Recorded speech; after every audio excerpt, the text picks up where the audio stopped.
There are seasons in life when the fire feels so hot, so fierce, that it seems as though everything we've known, everything we've trusted in, everything we've built is being tested.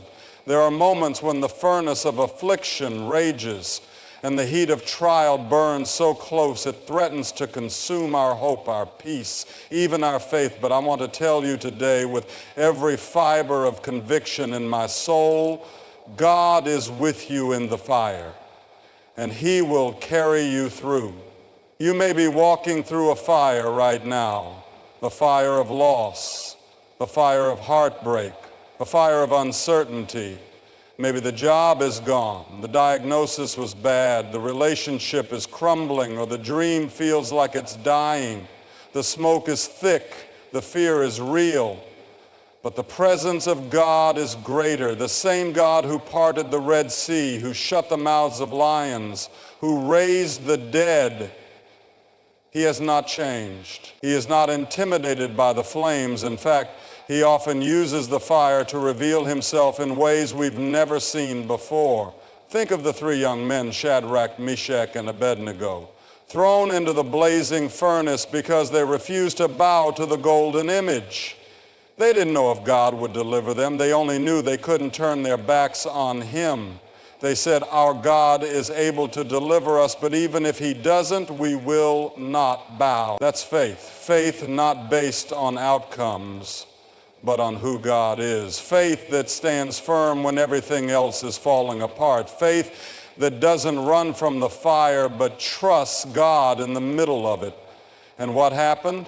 The fire was turned up 7 times hotter, so hot that the soldiers who threw them in were killed by the heat. But those 3 young men were not consumed.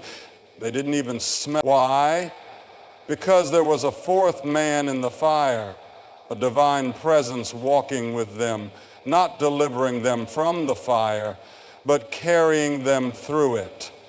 That's what God does. He steps into the places that were meant to destroy you and turns them into altars of deliverance. You see, sometimes God calms the storm, but other times He lets the storm rage and calms His child. Sometimes He stops the fire. Other times He stands in it with you so that the fire loses its power to harm. He didn't promise a life without trials. He promised His presence in the midst of them. He promised His peace that passes all understanding. He promised strength for the weary, comfort for the broken, and hope for the discouraged. I want you to know today that the fire you're walking through is not the end of your story. It's part of your testimony. It's part of your refinement. Fire refines gold, and trials refine faith. Real faith doesn't grow on mountaintops, it grows in valleys. It's in the valley that we learn to trust. It's in the struggle that we discover His strength. It's in the fire that we encounter the power and the nearness of God like never before. You may say, but I'm too weak. I don't have enough faith. I can't keep going. Friends, you don't have to be strong. He is strong in you. You don't have to figure it all out. He goes before you. You don't have to fight alone. He is your defender. When your knees tremble and your voice shakes and all you can do is whisper His name, that's enough. He hears, He sees, and He responds with love and power. The fire may be hot, but it is not forever. The pain may be real, but it is not permanent. The season may be long, but it will not last always. There is another side. There is a breakthrough ahead. There is a testimony waiting to be told. God wastes nothing, not even the fire. He uses it to burn off the things that were never meant to stay. The fear, the pride, the doubt, the self-reliance, all of it gets exposed in the flame. But what remains is stronger, purer, more steadfast faith. Maybe right now it feels like you're surrounded. Trouble on every side, pressure from all directions. But I want to remind you, what surrounds you doesn't compare to who lives within you. You are not defeated. You are not forsaken. You are not forgotten. The fire you're facing is not greater than the God who called you. And if he brought you to it, he'll bring you through it. If he allowed it, he's going to use it. This isn't a time to give up. This is the time to dig deeper, to lean harder into his word, to pray even when you feel nothing, to praise even when it hurts, to trust even when you don't understand, because fire produces fruit. Fire forges character. Fire reveals what you really believe. It strips away the surface and shows what your foundation is truly built on. Don't despise the fire, because when you come out of it, and you will come out of it, you'll come out changed. You'll come out bolder. You'll come out more anointed. You'll come out more compassionate. You'll come out carrying authority and peace and power you didn't have before. Others may only see the trial, but you'll know the truth. You met God in the flames, and that encounter will mark you forever. So hold on. Hold on even when the night is long. Hold on when the tears won't stop. Hold on when the enemy whispers it's over. He's a liar. Your story is not over. God's promises still stand. You are not alone. The one who said, when you walk through the fire, you shall not be burned, is faithful. He doesn't change. He doesn't lie. And he never leaves his children in the fire without purpose. Stand on his word. Declare his faithfulness. Cry out if you must, but don't quit. Don't bow to fear.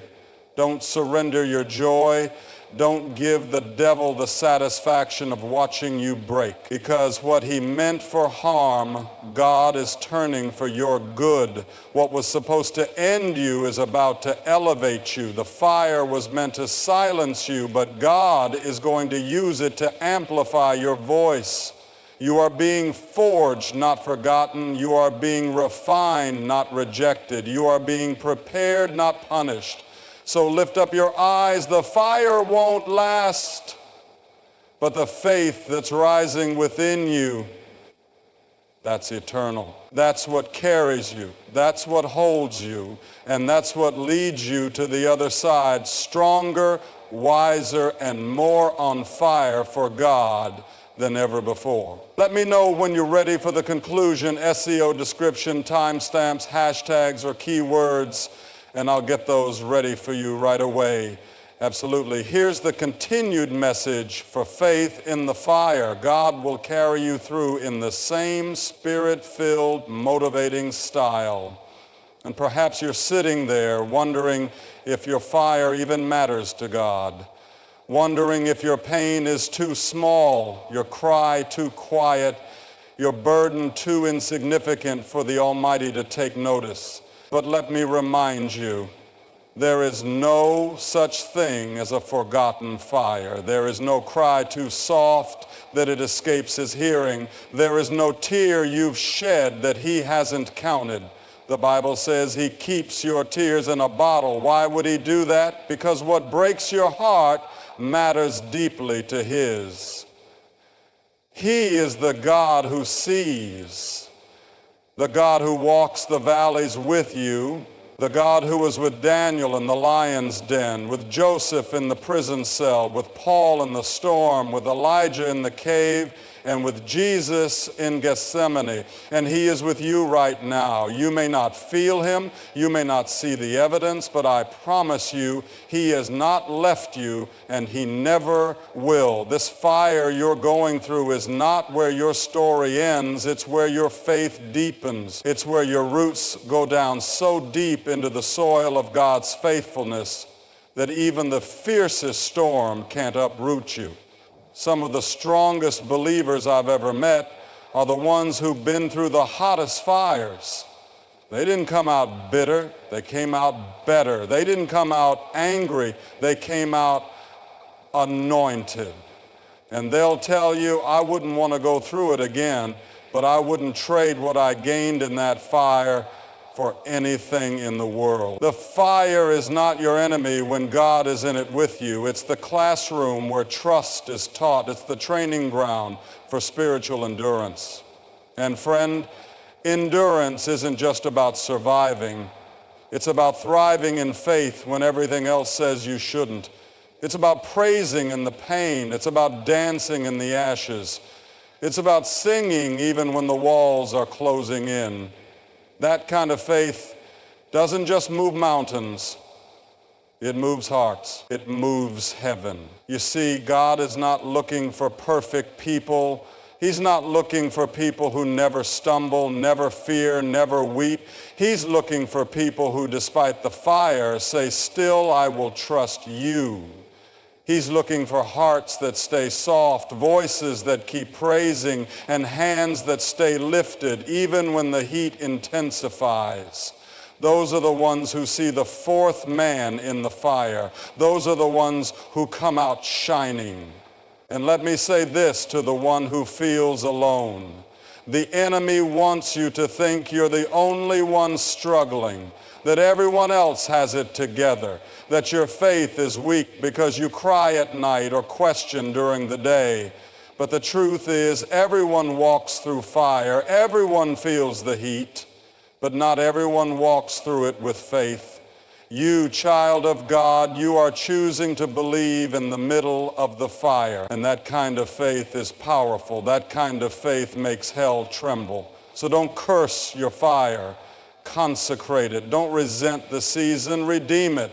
Ask the Lord, what are you teaching me here? What are you purifying in me? How can I glorify you even in this? Because the fire that the enemy set to destroy you, God is going to use to distinguish you. You're not just going to make it out. You're going to come out carrying fire in your bones and glory on your life. Maybe the people around you don't understand what you're going through. Maybe they can't see the battle behind your smile, the weight behind your words, but your Father in heaven knows. He understands what it's like to be in the fire. He watched his own son carry a cross, bleed on a hill, and rise from a tomb. He knows the agony of the weight and the glory of the breakthrough. He knows how to walk you through it. And he won't let go of your hand, not even for a moment. There is purpose in your pain. There is power in your persistence. There is beauty being born in the ashes. And one day you'll look back on this fire and say, that's when my faith grew. That's when I met God in a deeper way. That's when I stopped playing church and started living by fire-born faith. Because when you've walked through fire and found God faithful, you don't need the applause of men. You don't crave the approval of the world. You've tasted something eternal. You've touched the hem of glory, and nothing compares. And I know there are some of you who've been in the fire so long you've started to wonder if this is your permanent address. Let me tell you, it's not. God didn't bring you to this place to leave you. He's a deliverer. He's a restorer. He's a rebuilder of ruins. He's the God who makes highways and deserts and streams and wastelands. And even now, behind the scenes, he's working all things together for your good. Yes, even this fire. Yes, even this waiting. Yes, even this moment that makes no sense. He is the Alpha and the Omega. He knows the beginning from the end. And where you see a detour, he sees destiny. Where you see a breakdown, he sees a breakthrough. Where you see delay, he sees divine timing. And the fire you're walking through is setting you up for a greater glory you can't yet imagine. You might not come out of this fire the way you walked in. You might come out with scars.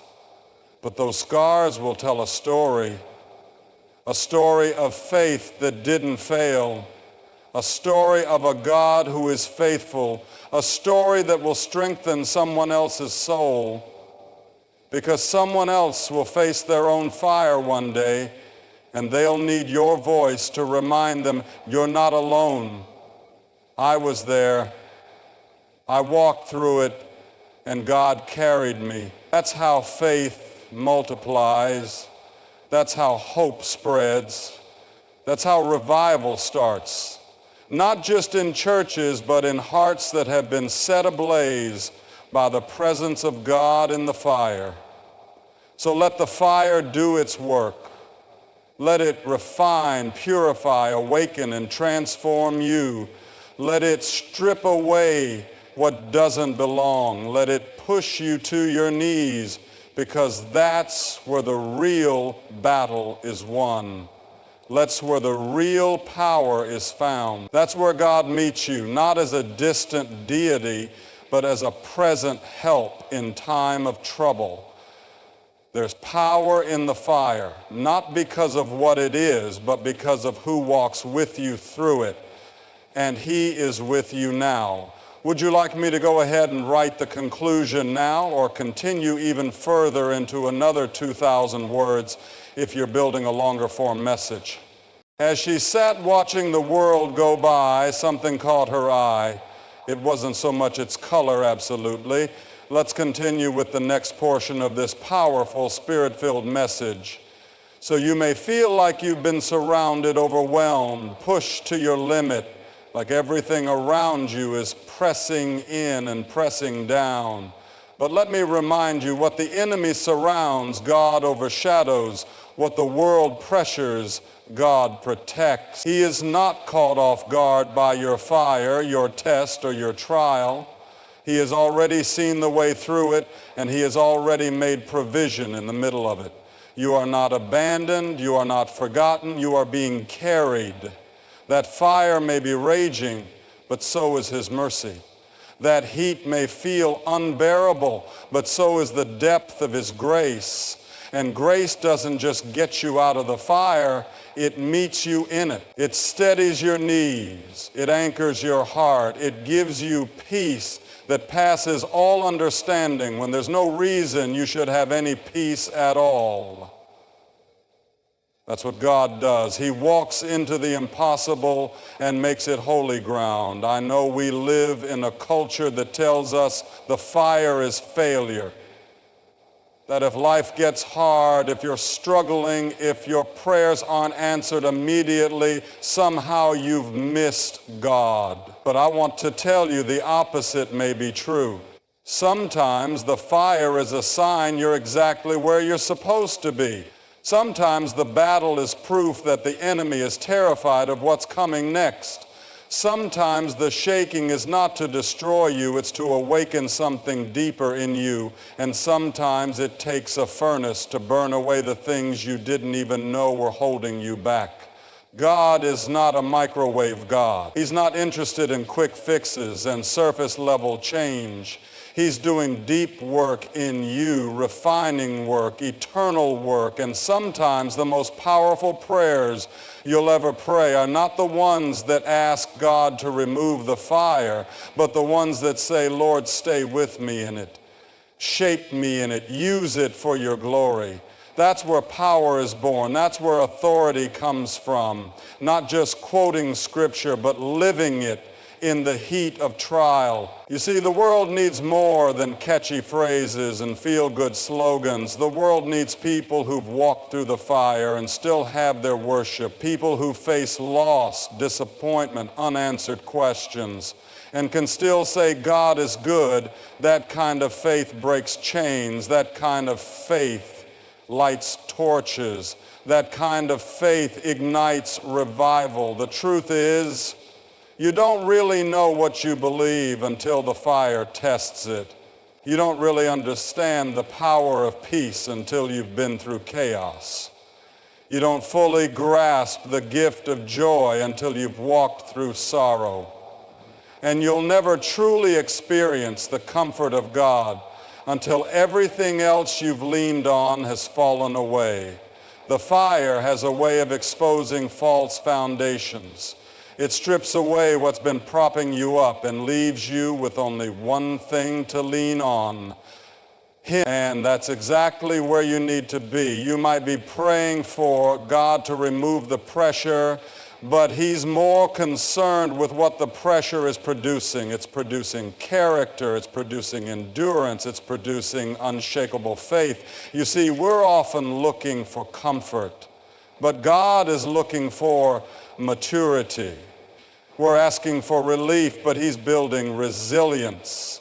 And sometimes the only way to become who he's called you to be is to go through what you never would have chosen on your own. But you're not going through it alone. That fire you're facing, he's right there in the middle of it.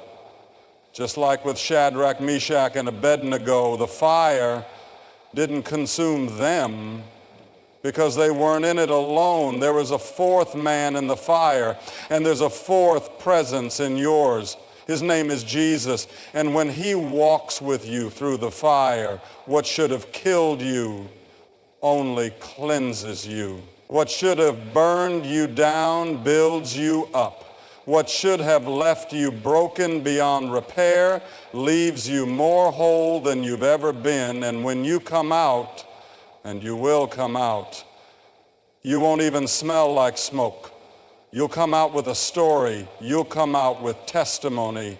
You'll come out with a fire in your bones that this world didn't give and this world can't take away. You'll come out with a deeper understanding of who God really is. Not just the God you sing about on Sunday, but the God who held you on Monday morning when you couldn't get out of bed. He's not just the God of mountaintops. He's the God of the valley, the God of the furnace, the God of the waiting room. And if you're in the fire right now, let me speak this over you. You're not being buried, you're being planted. And what's been planted in fire will rise in power. You may feel like your faith is being tested to the limit. Good, that means it's being refined. A tested faith is a trusted faith. God is allowing the stretching, the pressing, the breaking, not to destroy you, but to develop you. There is oil in the crushing. There is wine in the pressing. There is fire-born anointing that only comes when you've walked through something that should have taken you out, but didn't. And maybe you're saying, I've been faithful, but the breakthrough hasn't come. I've prayed, but the answer is delayed. I've worshiped, but I'm still waiting. Don't you dare give up now. Don't you let the delay make you doubt. Don't you let the fire convince you that God has changed his mind about your calling. He hasn't. What he spoke over your life still stands. His word is eternal. His promise is sure. His love is unfailing. You may feel weak, but he is strong. You may feel forgotten, but he sees you. You may feel like it's over, but he's just getting started. And when the time is right, he will lift you up. Not 1 second late, not 1 inch off. He is the God of perfect timing and faithful outcomes. And I want to remind you, what you're facing right now is temporary. It may feel endless, but it has an expiration date. The pain will pass, the night will break, the fire will end. But what God builds in you through it, that will last forever. Your faith is being fortified, your calling is being clarified, your purpose is being purified. And when you come through this, you'll be ready for the very thing God has prepared for you. You're not being punished, you're being prepared. You're not being forsaken, you're being fortified. You're not being broken, you're being built. And you will testify, you will tell of his goodness.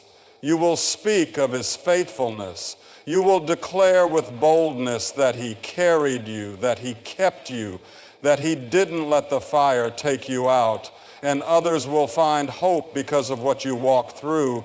So hold on, friend. Don't give up. Don't throw in the towel. Don't stop believing just because it hurts. God is still God, even in the fire. And he's working even now in ways you can't see, preparing victory for you on the other side of the furnace.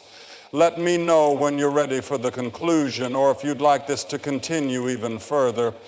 And so as you stand in the middle of your fire, let your heart be still and your spirit be steady. For the God who called you is the same God who walks beside you, who goes before you, and who surrounds you with his presence. He has not forgotten you. He has not left you. The fire is not the end. It's a passage, a place of transformation, a divine appointment where your faith is refined and your purpose is made clear. You are not alone in this. You are not forsaken. And the breakthrough, the blessing, the beauty on the other side of this furnace, it's coming. Keep the faith. Stand your ground and trust that the God who brought you to this moment is faithful to carry you through it. The same God who was with you yesterday is with you now and will be with you tomorrow. So walk forward, not in fear, but in faith, because your victory is not just ahead, it's already been secured. R-shape, but the way it was moving, she squinted to see if she could better understand what it was and where it was going, but it didn't help. As she continued to stare into the distance, she didn't understand why this uneasiness was building inside her body,